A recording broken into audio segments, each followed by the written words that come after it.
Assalamualaikum warahmatullahi wabarakatuh. Bismillah, alhamdulillah, wassalatu wassalamu ala rasulillah Sayyidina maulana Muhammadin abdillah wa ala alihi wa sahbihi wa mawalah.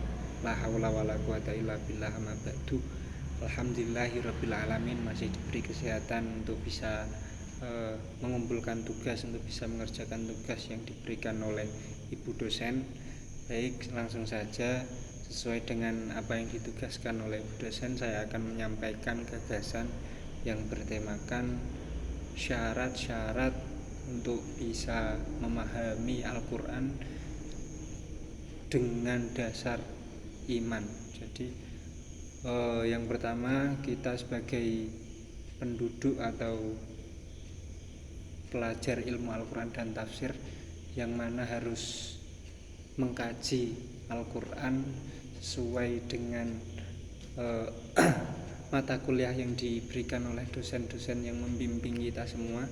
Jadi untuk bisa memahami Al-Quran itu paling tidak kita yang pertama harus bisa memahami apa itu ilmu bahasa. Kalau bahasanya anak pesantren itu ilmu alat yang terdiri dari ilmu nahwu, ilmu shorof, ilmu balaghah, dan ilmu mantek, seperti itu. Jadi yang terpenting adalah ilmu nahwu dan ilmu balaghah agar bisa memahami kontekstual atau non kontekstual dari isi Al-Quran tersebut.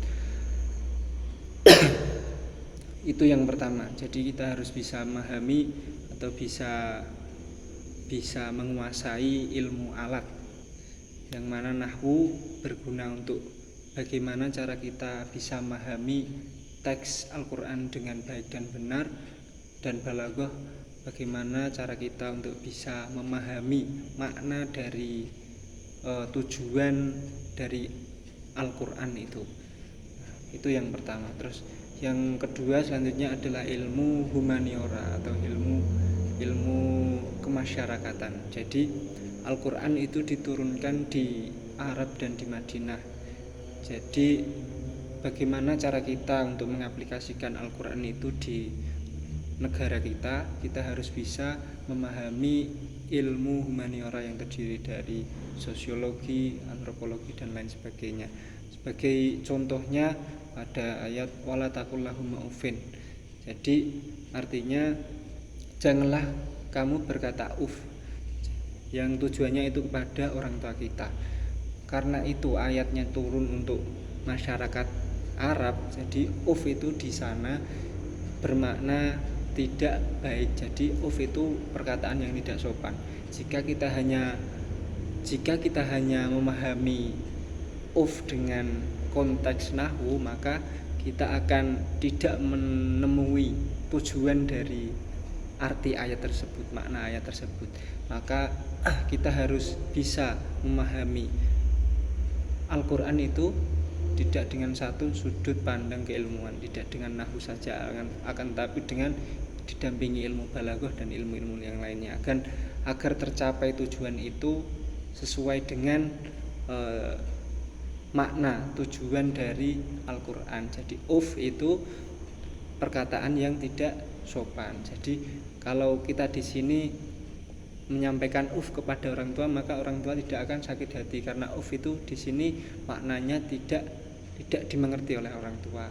Jadi itu kesamaannya itu perkataan yang tidak sopan, seperti itu. Terus dilanjutkan dengan